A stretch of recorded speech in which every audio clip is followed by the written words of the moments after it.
In the Apocrypha, there is a book called the Testament of Solomon. And in this book, Solomon describes how in the town there were some demons that were wreaking havoc on some people. They were stealing food, they were stealing money. So Solomon pleads with God to be given authority and power over these demons.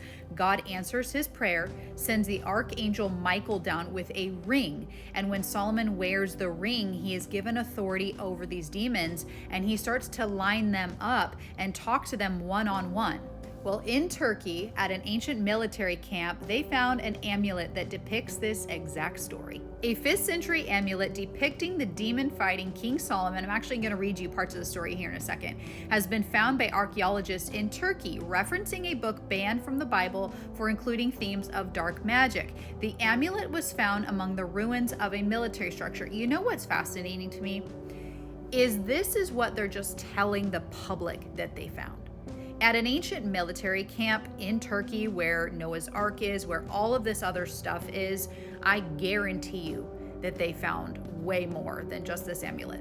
And that's what makes me so mad with all of this archaeology stuff, is the entire world has the right to know about everything that is found, because it is the entire world's history. All of this stuff is all of our history, and every single human being on this planet has the right to know about it. Just really quickly, this reminds me of this site, which is also in Turkey. This is called Göbekli Tepe, and these are actually the oldest ruins ever discovered. They predate Stonehenge. And once digging started, guess what the government did?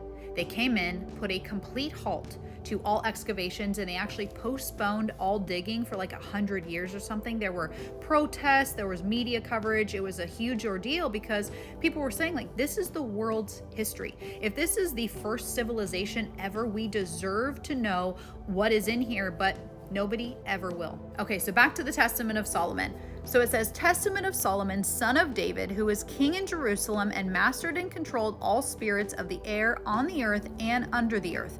By means of them, he also did all of the transcendent works of the temple. So Solomon had the fallen angels help build the temple, telling also of the authorities that wield against men, and by what angels these demons are brought to non-existence. Solomon actually lined these demons up and asked them individually what angel has authority over them, because God always has authority over Satan. So there's this little boy that is helping work on the temple, and Solomon loves this little kid dearly. So he's well fed, he's well paid. And then Solomon starts to notice that the boy's starting to get super skinny and he doesn't have much money. So Solomon asks him, he's like, hey, what's going on with you?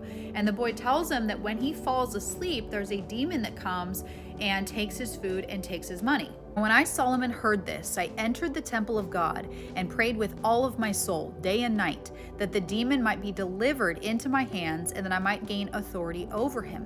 And it came about through my prayer that grace was given to me from the Lord of hosts by Michael, his archangel. He brought me a little ring having a seal consisting of an engraved stone and said to me, take, Solomon, king, son of David, the gift which the Lord God has sent you, the highest host.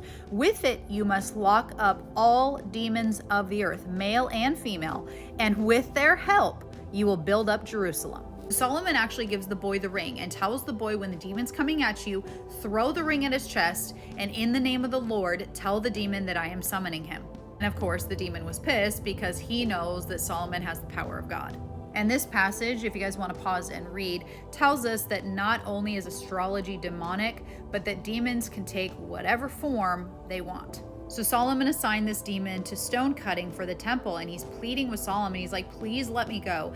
If you do, I'll bring you all of the demons. So Solomon prays for help. The archangel Uriel comes down, and they actually summon the leader of the demons who had kingship over the demons. And I summoned again to stand before me Beelzeboul, the prince of demons. And I sat him down on a raised seat of honor and said to him, why are you alone, prince of demons? And he said to me, because I alone am left of the angels of heaven that fell. For I was first angel in the first heaven, being entitled Beelzeboul.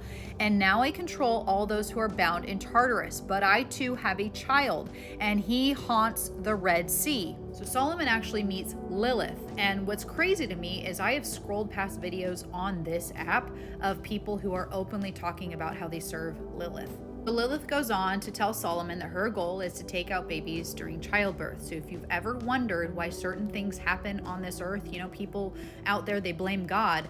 There are demons assigned to very specific tasks.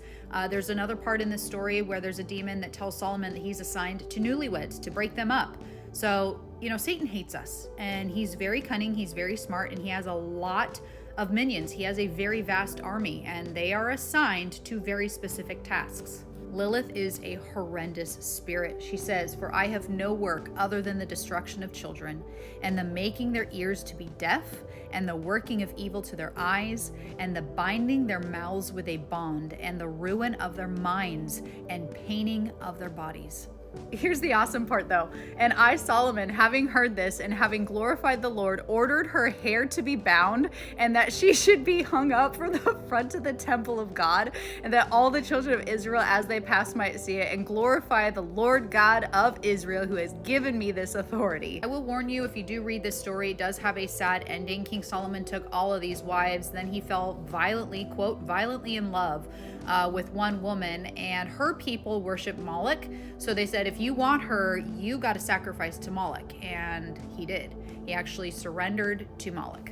"I then, wretch that I am, followed her advice, and the glory of God quite departed from me, and my spirit was darkened, and I became the sport of idols and demons." He said he wrote out the story as a warning to anybody who reads it to not do what he did. "Put on the whole armor of God, that you may be able to stand against the wiles of the devil. For we do not wrestle against flesh and blood, but against principalities, against powers, against the rulers of the darkness of this age, against spiritual hosts of wickedness in the heavenly places." I want to remind everybody that demons have been watching you since you were born.